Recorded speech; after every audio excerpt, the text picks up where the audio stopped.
ये सभी, तो क्या कर लोगे, युवा गृह। आपके सामने एक शब्द दिखाई दे रहा है आपको, युवा गृह, और यहीं से प्रश्न एग्जाम में आता है। तो सबसे पहली बात यहाँ पर क्या रहेगा, ये होता क्या है आपके समक्ष, क्या तो सबसे पहले यहाँ पर क्या आएगा, युवा गृह क्या होता है। तो ध्यान रखना बच्चे, अगर हम इस युवा गृह की बात करें तो हम इसे कह सकते हैं एक सामाजिक संगठन है, या कह सकते हो क्या, ये जो युवा गृह है वो क्या है बच्चे, एक सामाजिक जो कि आपका संगठन है। अब सामाजिक संगठन है तो ऑब्वियसली इस संगठन को बनाया गया होगा, इस संस्था को, तो कोई ना कोई तो इनका क्या होगा, उद्देश्य होगा, और उसी से हम बता सकते हैं कि एक्चुअल में युवा गृह होता क्या है। तो प्लीज जो बच्चे ऑनलाइन है वो ध्यान रखना, ये जो युवा गृह है इसके नाम से बता सकते हैं बस क्या, कि यहाँ पर क्या होता है, जो जनजातीय जो है नव युवक और युवतियां हैं वो इसमें क्या करते हैं, पार्टिसिपेट करते हैं, बस क्या करते हैं, भाग लेते हैं, या फिर यहाँ बस क्या करते हैं, प्रवेश करते हैं। लेकिन प्रवेश क्यों करते हैं, तो अब यहां से निकल जाएगा कि युवा गृह क्या है। जैसे कि क्या आपका सामाजिक जो है रीति रिवाज, क्या कर लो आपका सामाजिक जो क्या आपका रीति रिवाज, साथ में यहाँ पर क्या आपका आर्थिक, आपका शैक्षिक, क्लियर है, और साथ में क्या शैक्षणिक, और साथ में क्या बच्चा आपका धार्मिक जो है, आपका धार्मिक कर्तव्य, आपका धार्मिक जहां पर क्या कर्तव्य, ये सभी का यहाँ पर आपका शिक्षा दीक्षा दिया जाता है। तो एक्चुअल में ना बच्चे ये हमारा युवा गृह है। बहुत समान समझिए कि युवा गृह क्या है, एक लाइन में कह सकते हैं बस क्या, कि एक सामाजिक शैक्षणिक संस्था या फिर क्या संगठन है। होता क्या है, तो सामाजिक रीति रिवाज को, आपको धार्मिक जो है कर्तव्य को, और साथ ही साथ क्या आपको हमारे पास शैक्षणिक और आर्थिक स्तर पर तमाम जो बातें हैं उनके जीवन व्यापन के लिए वो सभी बातें यहाँ पर सिखाया जाता है। कहाँ, इस युवा गृह में, क्लियर है। या बस पार्टिसिपेट कौन करेगा, तो केवल जो है नव युवक और युवतियां, अर्थात जिनका विवाह नहीं हुआ है, केवल और केवल जो वो यहाँ पर क्या कर सकते हैं, सम्मिलित हो सकते हैं, बाकी और कोई नहीं। ये पहली बात है। दूसरा अगर हम बात करें बस क्या, युवा गृह होता कैसे है, ये युवा गृह जो बोल रहे हैं तो ऑब्वियसली कोई मकान होगा, कोई घर होगा, या कोई बिल्डिंग होगी, वो कुछ तो होगी। क्यों, क्योंकि वो सामाजिक आपका शैक्षणिक संगठन है, और संगठन है मतलब यहाँ पर समूह में लोग यहाँ पर क्या करेंगे, प्रवेश करेंगे। तो ऑब्वियसली कैसा दिखता होगा, तो ध्यान रखना ये कोई बड़ा महल नहीं होता है, ये एक्चुअल में कुछ नहीं, झोपड़ी होता है। क्या होता है, एक्चुअल में झोपड़ी होता है, जो किससे आपका घास फूस से, साथ में क्या बांस से, या फिर क्या मिट्टी और क्या आपका पत्तियों से, क्या होता है, मिट्टी और पत्तियों से इनका निर्माण किया जाता है। तो एक तो क्या हुआ, ये सामान्य झोपड़ी होता है, एक सामाजिक संगठन है जहां पर सामाजिक, आर्थिक, शैक्षणिक और धार्मिक स्तर पर क्या आपका शिक्षा दी जाती है। इसके अलावा हम ये कह सकते हैं कि ये युवा गृह होता कहाँ है, क्या ये युवा गृह हर जगह में होता है, प्रत्येक घरों में होता है, हर गांव में होता है क्या, ऐसा कुछ, तो ध्यान रखना ये जो हमारा युवा गृह है वो ऑलवेज क्या होगा, वो जो आपका जो संबंधित जो गांव है उस गांव के मध्य में, या फिर क्या आपका वो गांव की क्या होगा, बाहर होता है। क्या कर लोगे, गांव के मध्य में, या फिर क्या होता है गांव के बाहर होता है। अब दूसरी बात है बस क्या, तो झोपड़ी केवल एक होता है क्या, तो ध्यान रखना बच्चे, जो युवा गृह है, जो युवा गृह है वो हो सके वो एक ही जगह समूह में होगा, और या तो फिर क्या होगा, पृथक होगा। कुछ ऐसे होंगे जहां पर केवल आपका लड़के होंगे, कुछ ऐसे होंगे जहां पर केवल आपका लड़कियां या नौ जो है युवतियां, और कुछ ऐसे होंगे जहां पर क्या होंगे, आपका समूह में होंगे। लेकिन जो ये युवा गृह ना, वो इस राज्य में ऐसा नहीं है कि केवल बस्तर में है, ये बस्तर में भी है, आपका रायगढ़ बेल्ट में भी है, और साथ ही साथ बच्चे के आपका सरगुजा आपको क्षेत्र में दिखाई देगा। तो उनकी अपनी अपनी परंपराएं हैं, उनके अपने सामाजिक रीति रिवाज हैं, उनके अपने धार्मिक कर्तव्य हैं।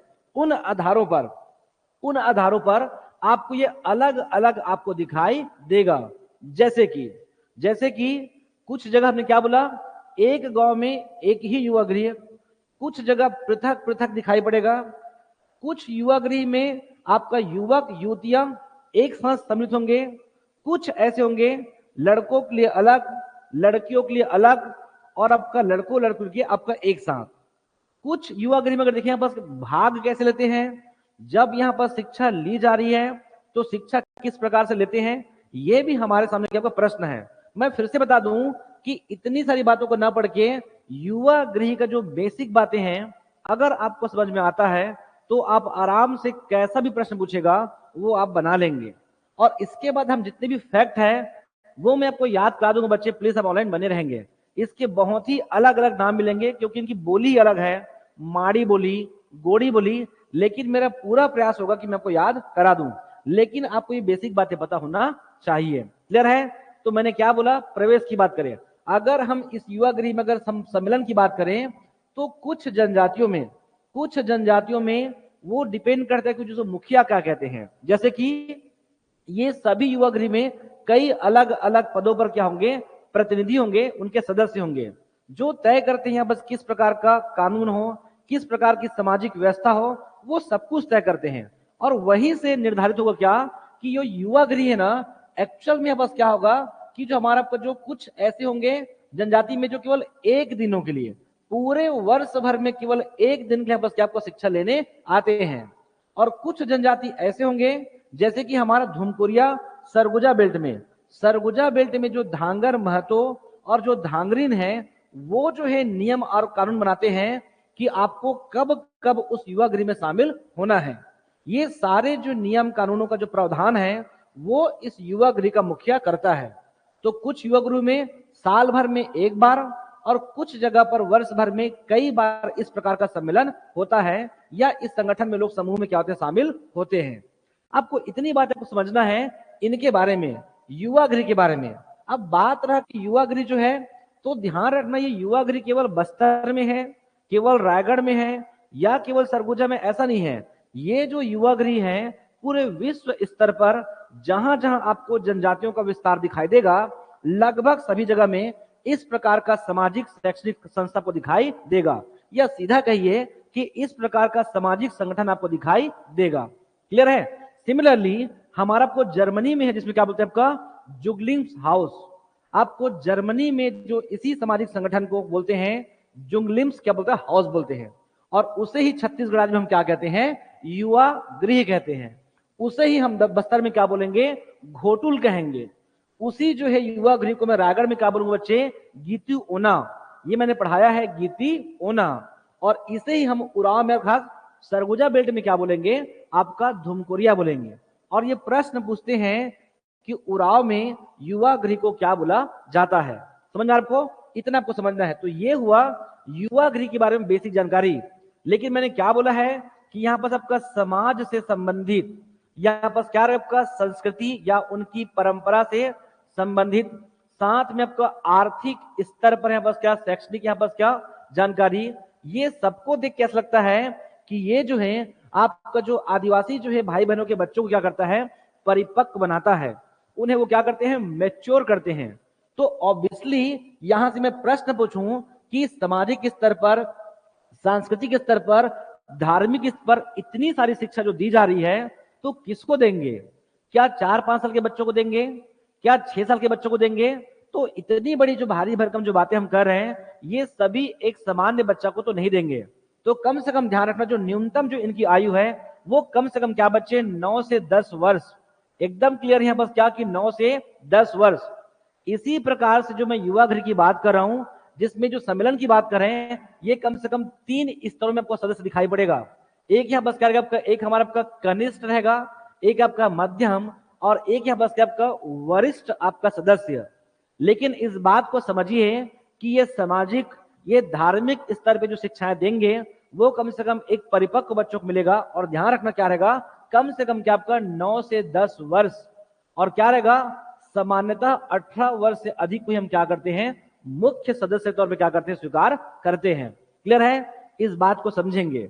इसके पश्चात क्या बच्चे, हम आगे बढ़े, बस क्या हम किसकी बात करें, इसे शिक्षा दी जा रही है, प्रत्येक स्तरों पे इसे शिक्षा दी जा रही है। कैसा उनका अनुशासन हो, उनका जो है समाज के प्रति कोई उनका कर्तव्य हो, और साथ ही साथ जो क्या करोगे आपका जितने भी आप पढ़ते हो उनके सांस्कृतिक स्तर पर, सामाजिक स्तर पर और आपका शैक्षणिक स्तर पर। इसीलिए जो है इस युवा गृह को क्या बोलते हैं, जनजातियों का विश्वविद्यालय कहते हैं। इस बात को समझेंगे। क्लियर है कि एक्चुअल में ये किसी प्रकार का स्कूल नहीं जाते हैं, ये युवा गृह में ये सभी जो है शिक्षा दीक्षा क्या करते हैं, ग्रहण करते हैं। इसीलिए इस बात को समझिए कि युवा गृह को क्या बोलते हैं, जनजातियों का विश्वविद्यालय कहा जाता है। ये सारी बातें इस पीडीएफ में लिखा हुआ है, ये आपको मिल जाएगा, लेकिन चाहो तो कुछ की पॉइंट्स को नोट डाउन आप कर सकते हैं। क्लियर है? तो ये रहा बच्चे युवा गृह के बारे में बहुत ही बेसिक जानकारी। लेकिन अब प्रश्न ये आता है कि इस युवा गृह की जो परंपरा है, ये जो सामाजिक संगठन है, उसका जो उत्पत्ति है, यह पहली बार इस प्रकार की चीजें कब आया था? ये जो युवा गृह है, ये जो घोटुल है, ये शब्द कहां से आया, या फिर एक्चुअल में ये सामाजिक संगठन का निर्माण किसने किया होगा? तो बहुत छोटी सी कहानी है। ये जो आप समझते हो कहां, ये जो बीजापुर बेल्ट है, इसी जो है बीजापुर बेल्ट में क्या कर सकते हो, आपको 7 भाई, आपका 7 भाई, जिसमें मैं आपको पढ़ा चुका हूं अबुझ माड़िया। अबुझ माड़िया का जो आराध्य देव है, हम उसे कहते हैं बच्चे लिंगोपेन। क्या कर लोगे? लिंगोपेन। इन 7 भाइयों में बहुत अधिक मात्रा में, चाहे आपका शिक्षा के स्तर पे हो, चाहे आपका वादन के स्तर पे हो, चाहे आपको गीत संगीत के स्तर पे हो, वो जो लिंगो जो व्यक्ति था, वो बहुत अधिक जो क्या था आपका, वो विद्वान था, तो आपका बुद्धिमान था। अब ऐसा मान के चलिए, उस वजह से क्या होगा, जो बाकी जो उनके शेष भाइयों हैं, उन सभी वो क्या चाहते हैं कि उनके जो है इस विद्वता के कारण क्या होगा कि उनकी सभी जो भाभियां हैं, वो अपने कार्य को उस प्रकार से नहीं कर पाते थे जिस प्रकार से उनको आपको प्रतिदिन दिनचर्या में करना चाहिए। तो इसमें एक स्टोरी है कि आगे चलकर उनके जो शेष भाई है, वो जंगल में लिंगोपेन को मारने का क्या करते हैं, प्रयास करते हैं। लेकिन वो दुर्भाग्य से क्या होता है कि वो बच जाते हैं, और उन्हें इस बात की जानकारी हो जाती है कि उनके भाई उनके मारने का प्रयास करते थे। आगे चलकर इस लिंगो जो व्यक्ति हैं, उनका विवाह होगा, और वो क्या करेंगे, वो पूरे घर को छोड़कर आगे चलकर वो क्या करेंगे, वो गांव के बाहर चले जाएंगे। इसीलिए बच्चे जो युवा गृह ना, वो अधिकांशता क्या होता है, गांव के बाहर होता है। क्योंकि एक्चुअल में क्या था, वो खुद एक विद्वान, एक बुद्धिमान व्यक्ति था, और उन्होंने ही आगे चलकर इस प्रकार से क्या किया, एक शिक्षा का क्या बना, या फिर सामाजिक संगठन का क्या किया, निर्माण किया। इसीलिए वहां के जितने भी बस्तर अंचल के जो आदिवासी भाई बहन हैं, वो सभी ऐसा मान के चलते हैं, ये जो युवा गृह है, ये जो घोटुल है, इसका जो उत्पत्ति है, या उनका जो जनक है, ये जो संस्थापक है, वो कौन है, लिंगोपेन है। ये कई बार एग्जाम में प्रश्न पूछा जा चुका है। इस बात को समझिए, ये सारी बातें यहाँ पर लिखा हुआ है, ये आपको ग्रुप में मिल जाएगा। क्लियर है? मैं आगे बढ़ूं। अब यहां से प्रश्न ये बनता है कि प्रश्न एग्जाम में ऐसा पूछा है कि युवा गृह के बाद तो ठीक है कि इनका जो क्या करोगे, आपका आराध्य देव, हम यहाँ बस क्या कर लोगे, ध्यान रखना इनकी उत्पत्ति। तो ध्यान रखना बच्चे कि जहां जहां मैं पॉइंट कर रहा हूं, एटलीस्ट वो आप ध्यान रखोगे, उसे आपको याद करना ही है। क्या कर लेंगे, उसे आपको याद करना ही रहेगा। जैसे कि युवा गृह, क्या कर लोगे, युवा गृह, या फिर इसे बस्तर में क्या बोलेंगे, घोटुल कहेंगे। क्या कहेंगे इसे, बस्तर में घोटुल कहेंगे। पढ़ेंगे ये क्या होता है आगे। तो क्या कर लोगे, इनका जनक या इनका संस्थापक कौन है आपका, तो क्या कर लोगे, लिंगोपेन। ये एग्जाम में प्रश्न आया है आपका, लिंगोपेन। इसके अलावा इनकी कुल देवता, ध्यान रखना बच्चे, आपका कुल देवता वो कौन है, लोनु देव है। ये सब का सब एग्जाम में प्रश्न आया हुआ है, कौन, आपका लोनु देव। इनका जो कुल देवता कौन है, आपका लोनु देव है। और ध्यान रखिएगा, ये जो अबुझ माड़िया, ये दंडावी माड़िया है, इनका जो आराध्य देव है वो कौन है, तालुर मुंते है। क्या कर लोगे, आपका तालुर जो कि आपका मुंते। ये कम से कम 3 ध्यान रखना, और ये तीनों को तीनों एग्जाम में आ चुका है। इनका जनक कौन है, लिंगोपेन है, एक्चुअल में ये एक व्यक्ति था। फिर आगे कुल देवता कौन, लोनु देव, और आराध्य देव या मुख्य देवता कौन, आपका तालुर मुंते। ये इनकी अगर स्थापना की बात करें तो ये युवा गृह के भीतर होते हैं, ये आपका भीतर होते हैं। और लिंगोपेन को तो मान सकते एक प्रकार का टोटम है, वो मान के चलते हैं कि क्या वो एक सर्वशक्तिमान है, जिसे वो अंतर मन से मानते हैं हमारे आदिवासी भाई बहन। और उसे मान के चलते हैं कि घोटुल का जो निर्माण है वो लिंगोपेन के द्वारा ही हुआ होगा। क्लियर है? आगे बढ़ू मैं, तो कुल देवता क्या, लोनु देव, और आराध्य यहाँ पर क्या, आपका तालुर मुंते। अब इतनी सारी बातों में आपको कितनी सारी बातें, तो युवा गृह क्या है, युवा गृह का उद्देश्य क्या है, युवा गृह का स्वरूप होता कैसे है, ये तमाम बातें को समझ में आना चाहिए। कुछ भी पूछेगा आपसे बनना चाहिए। मैं हमेशा कहता हूं, आप इस राज्य की सबसे बड़ी परीक्षा देने वाले हैं। क्लियर है? चलिए आगे बढ़ू मैं। इसके पश्चात हम चलते हैं इनकी विशेषता आप आराम से बता सकते हो, क्योंकि मैंने बताया वो है क्या, वो संगठन को देख के बता सकते हो कि उनका उद्देश्य क्या होगा। सामाजिक स्तर पर, धार्मिक स्तर पर, शैक्षणिक स्तर पर, आर्थिक स्तर पर वो नव युवक युवतियों को क्या करना, परिपक्व बनाना, शिक्षा देना, उनके जीवन को, उनके समाज को, उस बस्तर अंचल को, पूरे भारतवर्ष को और बेहतर बनाना, ये उनका क्या मूल उद्देश्य है। क्लियर है। इसके पश्चात आपका युवा गृह के प्रकार, अगर मैं प्रकार की बात करूं ना, तो एक्चुअल में जो इनके जो कार्यशैली है, इनका जो कार्यक्रम है या इनका उद्देश्य है, उन्हीं उद्देश्यों के आधार पर बता सकते हैं आप क्या कि युवा गृह का प्रकार कितने प्रकार के होते होंगे। तो एक तो मैंने आपको सामान्य बता चुका है, या तो युवा गृह क्या होगा, एकल होगा, यो क्या होगा, पृथक पृथक होगा। क्या होगा कि एक ही गांव में आपको अलग अलग दिखाई देंगे। वो अलग कैसे हो सकता है, या तो क्या होगा केवल बॉय का होगा, या फिर क्या होगा वो गर्ल का होगा, और एक ऐसे होंगे जो क्या बॉय और गर्ल क्या आपका दोनों का क्या होगा आपका एक साथ, वो युवक युवतियां दोनों एक साथ। सामान्यतः क्या होता है, वो दोनों एक साथ यहाँ पर क्या करते हैं, प्रवेश करते हैं या इस सामाजिक संगठन में भाग लेते हैं, कर लेंगे। इसके पश्चात क्या रहेगा, ये युवा गृह के प्रकार। अब समझिए कि इसके प्रकार को किस प्रकार से डिवाइड किया गया है, हमको ये समझना है। इस पूरी बातों को भूल जाओ और क्या होता है इस युवा गृह में, इस बात को समझना है। एक आपको समझना है कि इसकी कार्यशैली, कि एक्चुअल में इसको सामाजिक स्तर पे इसका जो कार्यक्रम कैसा है।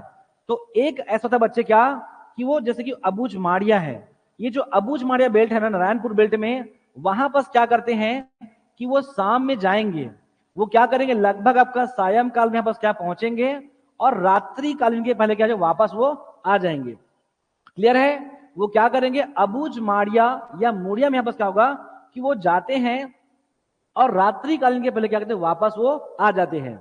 मतलब सामाजिक स्तर पर, शैक्षणिक स्तर पर ये सभी जो है ज्ञान अर्जित कर वो वापस आ जाते हैं। उसे हम कहते हैं एक लिंगीय युवा गृह। हम उसे क्या कहेंगे, एक लिंगी। इस पूरी बात को छोड़ दीजिए, आप ये बस पढ़ो। और वही अगर वो जाते हैं, क्या करते हैं, वो शाम में जाते हैं और बिल्कुल भी क्या करते, वापस वो नहीं आते हैं। वो रात्रि कालीन क्या करते हैं, वापस जो जितने भी जो नव युवक युवतियां हैं वो सभी जो है नृत्य करते हैं, गीत करते हैं, और जो युवा गृह का जो उद्देश्य है उसे भी पूरा करते हैं। और साथ ही साथ इस बात को समझिए कि इसी युवा गृह में ये जो युवक युवतियां हैं अपने जीवन साथी का चयन भी कर सकते हैं। इस बात को समझिए, ऐसा अगर स्टेटमेंट आता है वो स्टेटमेंट क्या होगा, सही होगा। आपको सामाजिक स्तर पर, आपको आर्थिक स्तर पर, मैं बोल चुका हूं कि धार्मिक स्तर पर, और साथ ही क्या आपका वैवाहिक संबंध, वो अपने जीवन साथी का चयन भी करते हैं। और साथ ही साथ इसी जो है युवा गृह में आपको यौन शिक्षा भी आपका दिया जाता है। क्लियर है। इस बात को समझेंगे तो आगे क्या कर लोगे, ये तो क्या कर लोगे, वो जाते हैं और जाने के पास रात्रि कालीन तक यहाँ पर क्या करते हैं, वापस बिताते हैं। इसे कहते हैं कि आपका द्विलिंगीय, क्या कर लोगे, द्विलिंगी युवा गृह। अब ये तो किन आधार पे हुआ, ये तो इनका एक आपको स्वरूप दिखाई पड़ा। ऑब्वियसली जब इन युवा गृह में इतना अंतर है तो इनकी कार्यशैली में अगर अंतर होगा तो इनका उद्देश्य भी क्या होगा, अलग होगा। जैसे कि ये जो हमारा जो एल्विन है, जो वेरियर एल्विन है, वो 1947 के आसपास इनका अध्ययन किया। और इनका ये मानना है कि युवा गृह में अगर उनके पूरे उद्देश्य को अगर हम एक साथ देखें तो इनके दो कार्य हैं, उसमें दो कार्य हैं। वो दो कार्य कैसा होगा कि कुछ युवा गृह में जो हमारे लड़के हैं, जो नव युवक है, वो नव युवक को सामाजिक स्तर पर, शैक्षणिक स्तर पर, आर्थिक स्तर पर और साथ ही साथ धार्मिक स्तर पर उन्हें तैयार करते हैं। और एक्चुअल में जो है इन सभी परंपराओं को बचाने के लिए उसे क्या करते हैं, तैयार करते हैं। उसे हम कहते हैं आपको अर्ध सैनिक। कर लो क्या, अर्ध सैनिक।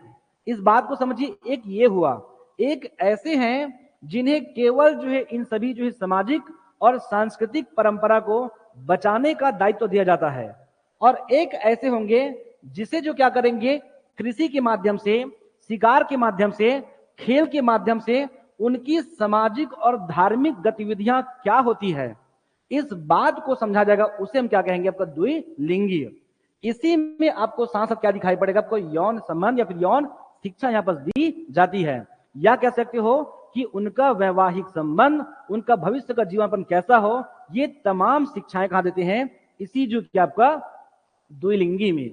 इस बात को समझिए, बहुत ही आसान है। तो एक लिंगी और दो लिंगी में अंतर है। एक लिंगी की अगर हम बात करें, केवल और केवल उस परंपरा को, क्या उस संस्कृति सामाजिक परंपरा को बचाने का प्रयास करते हैं। दूसरे में एग्जैक्ट उस शिक्षा को दी जाती है, अर्थात जो नए सदस्य होंगे उसे इस प्रकार की परंपराओं से क्या करेंगे, वो अवगत करेंगे। यही इस युवा गृह का मूल उद्देश्य भी है, इस बात को आप समझेंगे। क्लियर है? आगे चलते हैं। इसके पश्चात आपको समझना है कि इस युवा गृह में होता क्या है। मैं फिर से बोल दूं कि यहां से इस प्रकार के प्रश्न आपको देखने को मिलेंगे। अब यहां पर लिखा है कि गोटुल। क्लियर है? घोटुल, जिसे आज वर्तमान में क्या कहते हैं, घोटुल कहते हैं। क्लियर है? प्लीज जो बच्चे ऑनलाइन है, इस बात को समझिए कि इसका अर्थ निकलता है, क्या कर लोगे, गोटुल। ये गोटुल का मतलब अगर आपको बहुत नहीं पढ़ना है तो पढ़ सकते हो विद्या का स्थल। क्या कर लोगे, आपका गोटुल बस क्या, गोंगा। आपको गोंगा या फिर गो शब्द है, यहां से आपको मिलेगा कि आपका विद्या, क्या कर लोगे, विद्या। और टूल का मतलब क्या होता है, इक्विपमेंट नहीं होता है बस, टूल का मतलब होता है आपका ठिया या फिर क्या, ठाना। याद कीजिए, मैं आपको पढ़ा चुका हूं कि बैगा जनजाति में जहां पास बूढ़ा देव विराजित होते हैं, हम उसे कहते हैं ठाना। वैसे ही वो ठाना को क्या कहते हैं, स्थल कहते हैं। स्थल मतलब यहां पर क्या रहेगा, विद्या का स्थल। तो गोटुल का मतलब होता है क्या बच्चे, विद्या का स्थल। आपको अगर ऐसा दिखाई देगा, वो स्टेटमेंट क्या होगा, सही होगा। अब मैं सब कुछ बता चुका हूं कि युवा गृह में क्या होता है, युवा गृह क्या होता है, युवा गृह में क्या होता है, युवा गृह का स्वरूप क्या होता है, युवा गृह की विशेषता क्या है, युवा गृह का उद्देश्य क्या है, ये सभी बातें मैं आपको समझा चुका हूं और आपको यही देखने को मिलेगा एग्जाम में। क्लियर है? आगे चलें। इसके पश्चात आपको इनकी बेसिक जानकारी होगा, यहां पर क्या, फैक्चुअल।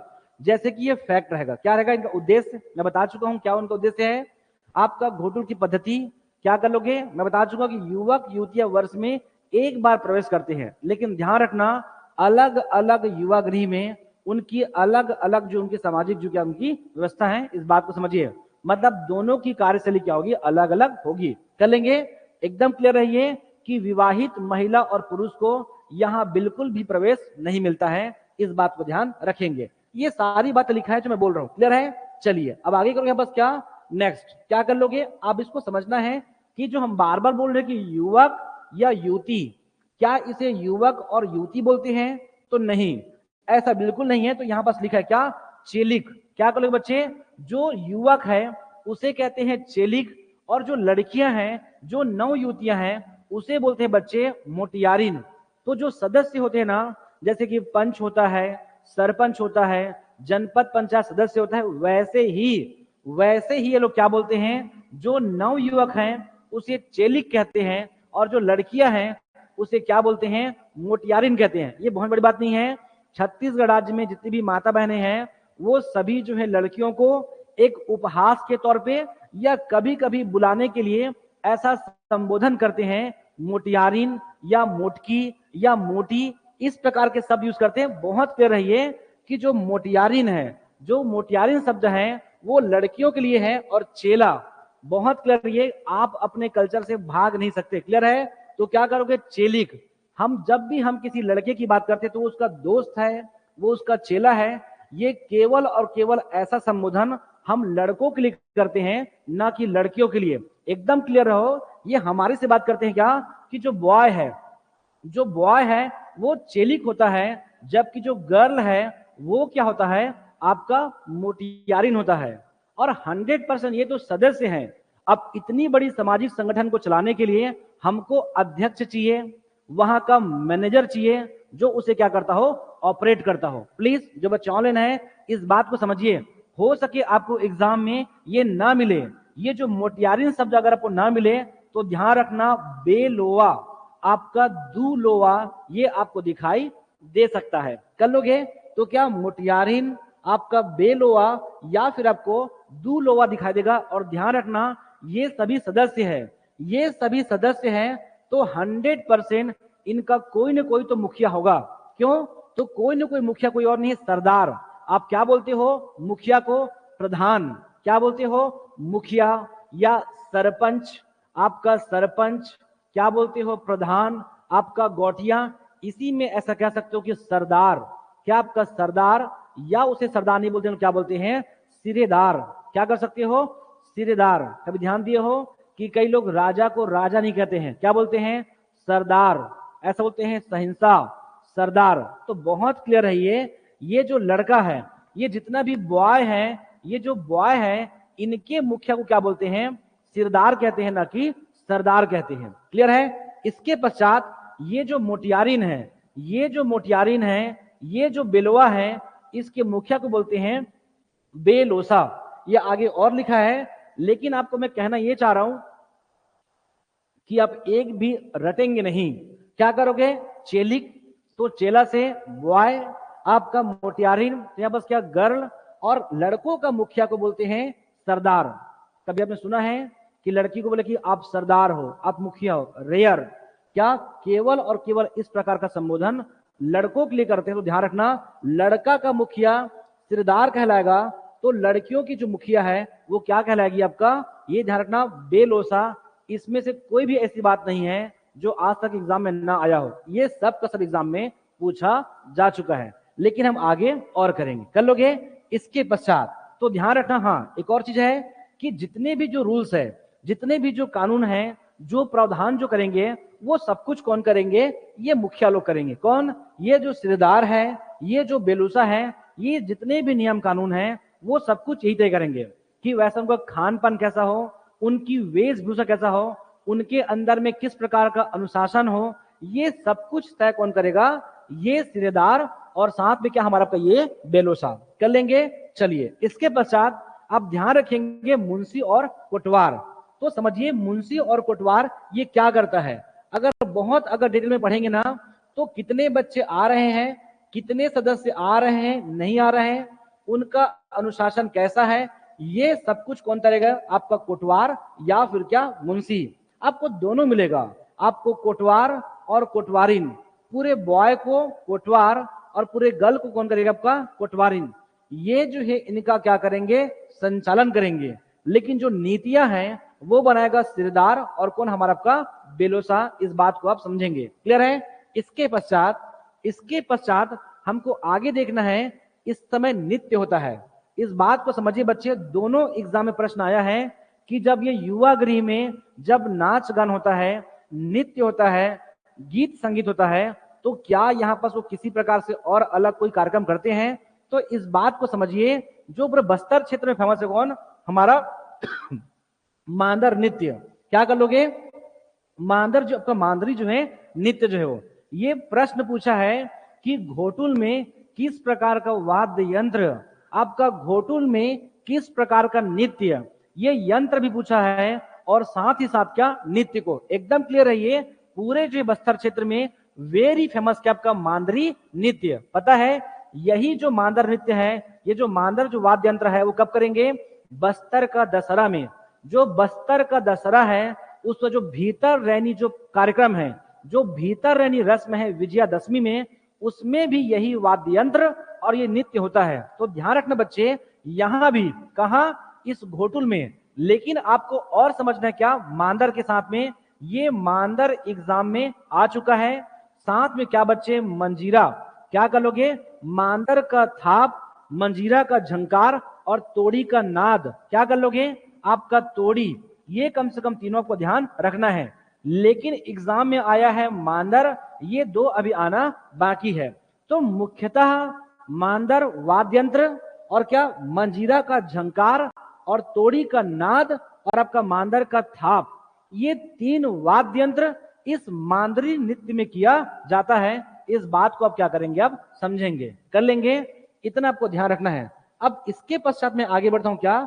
इनकी बहुत ही सामान्य जानकारी। ये जितनी बातें मैंने आपको समझाया है, वही बात यहां बस नीचे लिखा हुआ है। इसे मैं एक बार रिपीट करता हूं, फिर हम आगे बढ़ेंगे धूमकुरिया की ओर। कर लेंगे? तो प्लीज जो बच्चे ऑनलाइन हैं, इसको इस प्रकार से देखिए। बात ये नहीं कि आपको केवल टिक लगानी है, आगे चलकर आपको इस एग्जाम के बाद आपको लिखना भी है।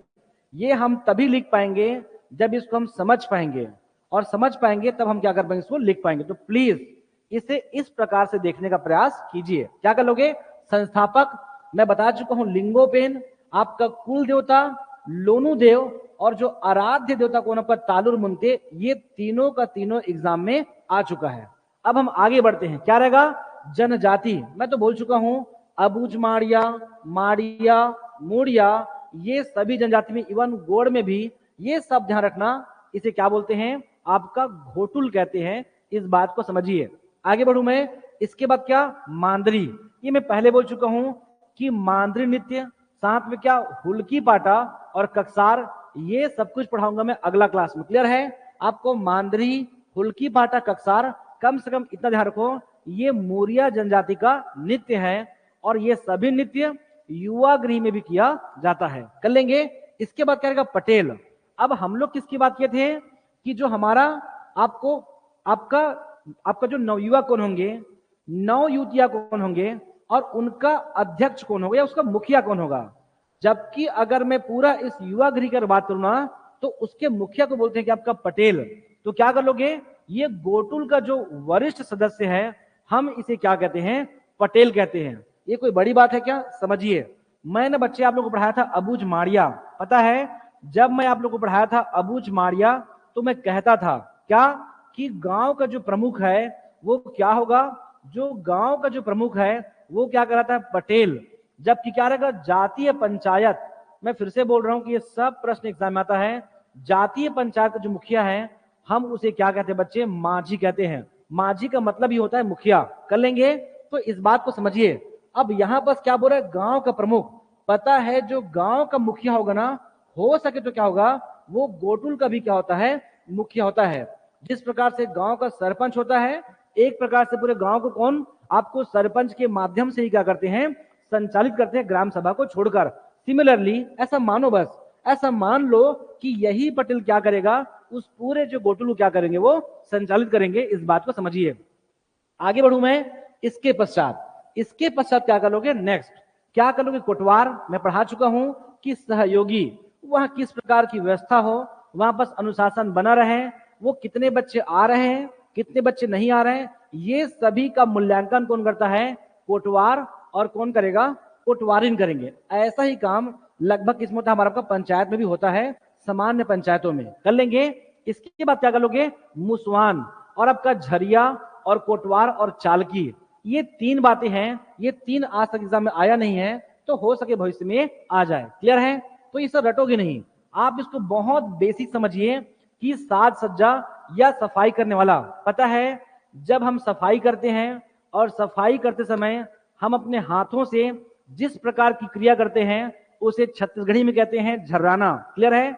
उसे क्या बोलते हैं, झर्राना बोलते हैं। सेम बच्चे, ये लोग झर्राना नहीं बोलते हैं, ये लोग उसे क्या बोलते हैं, झरिया बोलते हैं। अर्थात वो जो सदस्य है, जो उस घोटुल का या उस युवा गृह की जो साफ सफाई करते हैं, उसे वो लोग क्या कहते हैं, क्या बोलते हैं, तो झरिया बोलते हैं। उसे क्या बोलते हैं, झरिया बोलते हैं। ये कोई बड़ी बात नहीं है। दूसरा क्या कर लोगे, साज सज्जा का कार्य, अर्थात वहां के जो भी इक्विपमेंट, जो भी वस्तु हैं, उसे क्या करते हैं, व्यवस्थित करते हैं, उसे क्या बोलते हैं। ये भी इजी है। तो ध्यान रखना, जब भी आप किसी सामान को क्या करते हो, अरेंज करते हैं, या किसी शॉप वाले से पूछिए, जब भी वो सामान को क्या करते हैं, अरेंज करते हैं, उन्हें दो लोगों को डर होता है, एक किससे, चूहा से, और एक किससे, बिल्ली से। तो एक्चुअल में ना चूहा को छत्तीसगढ़ी में चूहा नहीं बोलते हैं, पता है, या उसे कहते हैं मूषक, या फिर क्या बोलते लोग, ऐसा मुसवा शब्द भी यूज करते हैं। तो एकदम क्लियर रहिए कि जो घोटुल है, वो घोटुल में साज सज्जा का जो कार्य है, उसे चूहा नहीं बोलते, वो लोग क्या बोलते हैं, मुसवान कहते हैं। उसे क्या कहते हैं, मुसवान कहते हैं। ये बहुत ही इजी है, ये बहुत इजी है कि साफ सफाई करने वाला क्या बोलते हैं, झरिया बोलते हैं। जबकि साज सज्जा का जो कार्य करेंगे उसे क्या बोलते हैं, मुसवान कहते हैं। मैं फिर से बोल रहा हूं, ये अभी तक एग्जाम में नहीं आए हैं, बाकी जो भी मैंने पढ़ाया है वो सब कुछ एग्जाम में आ चुका है। आगे बढ़ू मैं। आपका घोटुल के सदस्यों की उपस्थिति का मूल्यांकन वो कौन करता है, कोटवार। अर्थात उनका जो हाजिरी लगाना, उनका पंजीकरण करना, ये सब कुछ कौन करेगा, कोटवार करेगा। आगे बढ़ू मैं। चालकी क्या रहेगा, तंबाकू।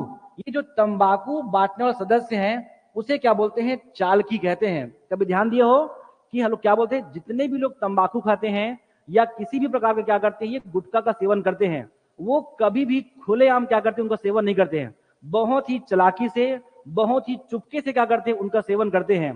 कुछ नहीं पढ़ना है आपको कि जो तंबाकू का जो वितरण करते हैं उस युवा गृह में, उसे चालाकी नहीं कहते हैं, चालकी कहते हैं। इस बात को समझिए। क्या कर लोगे, उसे क्या बोलते हैं, चालकी।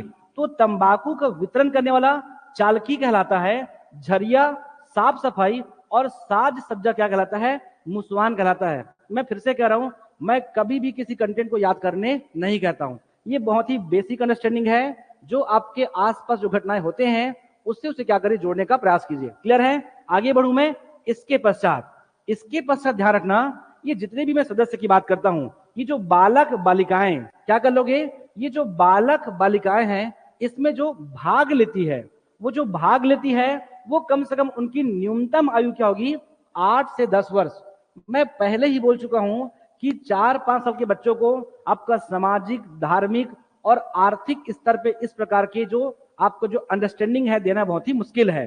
तो किनको देंगे, कम से कम 8-10 साल के मिच्योर बच्चों को क्या होगा, इस प्रकार की शिक्षा दी जा सकती है। ये बहुत बेसिक समझ है। इसके बाद क्या कर लोगे, प्रवेश के बाद युवक युवतियों का नाम में परिवर्तन होता है। तो ध्यान रखना कि जो भी उस गांव में, जो भी उस आधार कार्ड में नाम लिखा होगा, ऐसा बिल्कुल नहीं है। वो जैसे ही युवा गृह के अंदर वो इंटर करेंगे, उनके नामों में क्या होता है, परिवर्तन होता है। या कह सकते हो उसे एक अलग जो है रोल नंबर की भली भांति उसे दिया जाता है। उस प्रोसेस को बोलते हैं जोड़ विडचना। ध्यान रखना कि क्या कहते हैं, उनके नामों से अलग कर देंगे। यहां जोड़ने की बात नहीं हो रहा है, उनके नामों से क्या कर देंगे, अलग कर देंगे उस व्यक्ति को। तो क्या बोलोगे उसको, जोड़। मैं अलग की बात नहीं कर रहा हूं, उल्टा हो रहा है। बस क्या हो रहा है, उसके नामों से उसे वंचित किया जा रहा है। तो क्या कर लोगे, जोड़ विडचना। इस बात को क्या करोगे, अब समझेंगे। आगे बढ़ू मैं। विवाहित जोड़ों का प्रवेश प्रतिबंधित है। मैं पहले ही बोल चुका हूं कि युवा गृह में आपका विवाहित लड़के लड़कियां का प्रवेश जो कि आपका वर्जित है, मनाही है, निषेध है। क्लियर है? आगे बढ़ू मैं। इसके पश्चात आपको ध्यान रखना है, ये प्रश्न अब तक का नहीं आया है। जो सबसे अधिक जो कनिष्ठ सदस्य है, जो युवा है, जो अभी अभी 8-10 वर्ष की उम्र में जो उस युवा गृह के नए सदस्य बने हैं, उसे क्या कहते हैं, उसे क्या कहते हैं। तो इस बात को समझिए, वो कैसा बच्चा है, वो जो बालक बालिका है, वो मुश्किल से 8-10 वर्ष का है। कितने हैं, 8 या 10 वर्ष का है। उसे क्या चाहिए, उसे इतनी सारी इनकी विशेषता है। ये जो इनका उद्देश्य है, समाज के बारे में, धर्म के कर्तव्यों को समझने के लिए, आर्थिक समझदारी के लिए और शैक्षणिक स्तर पर अपने जीवन का बेहतर निर्वहन के लिए उन्हें क्या चाहिए, उन्हें बेहतर अंडरस्टैंडिंग के साथ में नियमित क्या होगा, नियमित उन्हें जाना होगा घोटुल में। पता है, उन्हें नियमित जाना होगा घोटुल में। और नियमित को हम लोग नियमित नहीं कहते हैं, लय कहते हैं। लय मतलब लगातार बना रहे। जो चीजें लगातार कंटिन्यू चलती हैं, हम उसे क्या कहते हैं, लय कहते हैं। इस बात को समझिए। जो उनका जो कनिष्ठ सदस्य है, जो युवा सदस्य होगा, उसे क्या बोलते हैं, लय नहीं कहते हैं। उस लड़के को बोलते हैं लेयोर, और उस लड़की को क्या बोलते हैं, ले यस्कू। अब ये सब आपको याद नहीं करना है, आपके दिमाग में इतना रहे, जो सबसे जो युवा है उसे नियमित जाना होगा, उसे बेहतर अध्ययन करना होगा। उस नियमित क्लास को बोलेंगे हम क्या, लय बना रहे। तो उस लड़के को बोलेंगे लेयोर, और उस लड़की क्या बोलेंगे, लेयस्कू। इस बात को आप समझेंगे। मैं फिर से बोल रहा हूं, केवल यही है जो अब तक का एग्जाम में आया नहीं है। ये 100% आज नहीं तो 1-2 वर्षों को दिखाई देगा। क्लियर है? आगे बढ़ू मैं।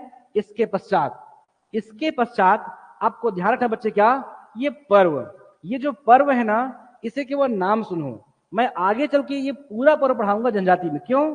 क्योंकि अभी मैं आपको पढ़ा रहा हूं युवा गृह, न कि मैं आपको पर्व पढ़ा रहा हूं। तो अभी कम से कम ध्यान रखो, ये जो मरका पंडुम है, ये कोरे पंडुम है, ये कुछ नहीं है। आम के लिए अलग पर्व है। कभी कभी क्या करते हैं कि आपका नए जो है फसल के लिए या नई खेती के लिए बस्तर अंचल में अलग अलग जनजातियों में उन्हीं जो पर्व को अलग अलग नामों से क्या करते हैं, संबोधित करते हैं।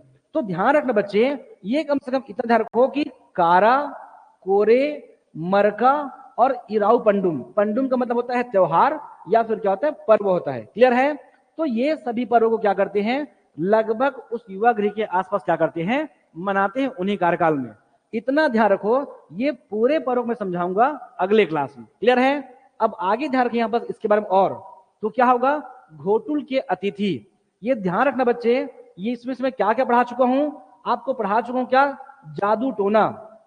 आपका जादू टोना, झाड़ फूक, या कह सकते हो जो पूजा पाठ करते हैं उसे हम क्या कहते हैं, सिरहा कहते हैं। ये सिरहा शब्द को सुन के रखिए, आगे मैं को और पढ़ाऊंगा।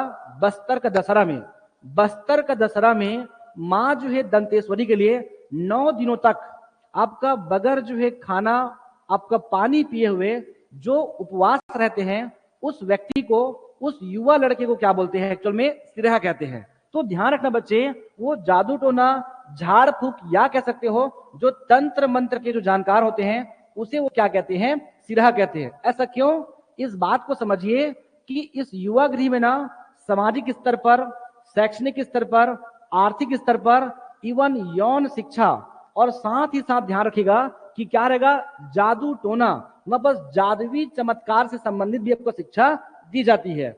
ऐसा भी क्यों है, इसका पीछे का इतिहास रहा है कि जिसमें लोनू देव की बात कर था, जिसमें आपका लिंगोपिन के, एक्चुअल में जो लिंगोपिन की जो पत्नियां हैं वो किसी जो है कारणवश, मतलब उस पूरे कहानी स्टोरी में उनका देहांत होता है, तो उसी जो है लिंगोपिन के द्वारा उसे पुनः जो है जीवित किया जाता है।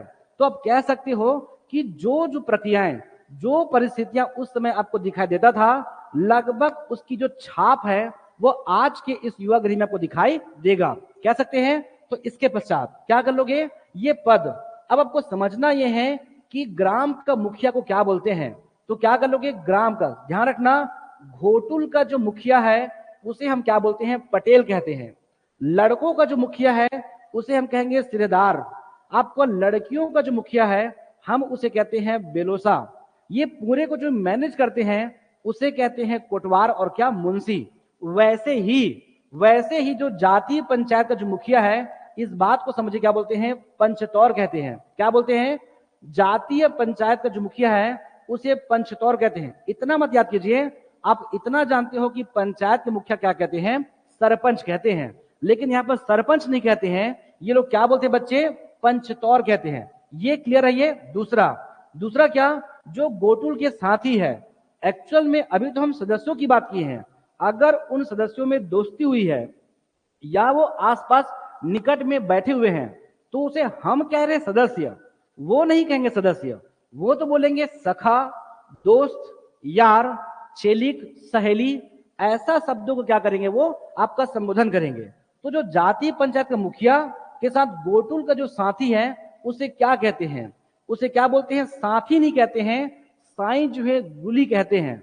आपको पता होगा कि छत्तीसगढ़ राज्य में वेरी फेमस आपका क्रिकेट, आपका खो खो, कबड्डी, और साथ ही साथ बच्चे का गिल्ली डंडा। ये जो गिल्ली डंडा का जो खेल है ना, वो अकेले नहीं होता है, अपने साथियों के साथ होता है। तो ध्यान रखना, वो जो गोटुल के जो अपने साथी है ना, उसे साथी, दोस्त, यार, सखा नहीं बोलते हैं, वो क्या कहते हैं, साई गुली कहते हैं। ये गुली को मत पढ़िए, एटलीस्ट उस खेल को ध्यान रखो जो आपके राज्य का, क्या आपका परंपरा का चलते आ रहा है। साई तो क्या कर लोगे, साई गुली, गिल्ली डंडा, प्लीज। दूसरा कर लोगे यहाँ पास क्या, ये क्या, आपका दूसरे गोटुल के आमंत्रित जवान लड़के लड़कियां को क्या कहते हैं। होता यह है ना कि जब पूरे इस घोटुल के अगर आप पूरे अगर डेप्थ पढ़ेंगे, अगर इसकी गहराई को समझेंगे, होता कुछ नहीं है, इस प्रकार की जो सामाजिक परंपराएं हैं वो एक दूसरे से लेन देने का प्रयास करते हैं। मतलब एक गांव का जो घोटुल है दूसरे गांव के घोटुल के बच्चे क्या करते हैं, वहां पास प्रवेश करते हैं, ये अनुमति होती है। अलग अलग घोटुल में अलग अलग उनकी परंपराएं हैं, इस बात को समझेंगे तो वो क्या बोलेंगे। तो दूसरे गोटुल के जो आमंत्रित जवान लड़के लड़कियां हैं उसे क्या कहेंगे, तो यहाँ पास क्या लिखा है, पेड़गा पेड़गी लिखा है, पता है, पेड़गा पेड़गी।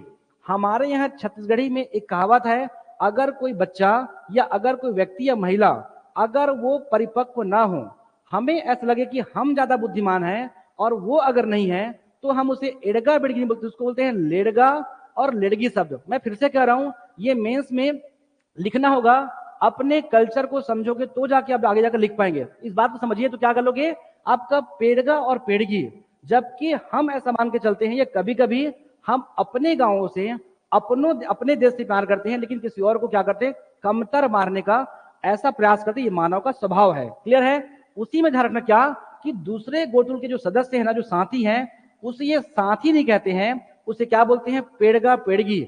ये आपको याद नहीं आएगा तो कम से कम इतना ध्यान रखो कि हमारे छत्तीसगढ़ राज्य में कम परिपक्व बच्चों को बोलते हैं लेड़गा या लेड़गी शब्द। क्लियर है। उससे ध्यान रखना कि आपका पेड़गा और किसको, पेड़गी को।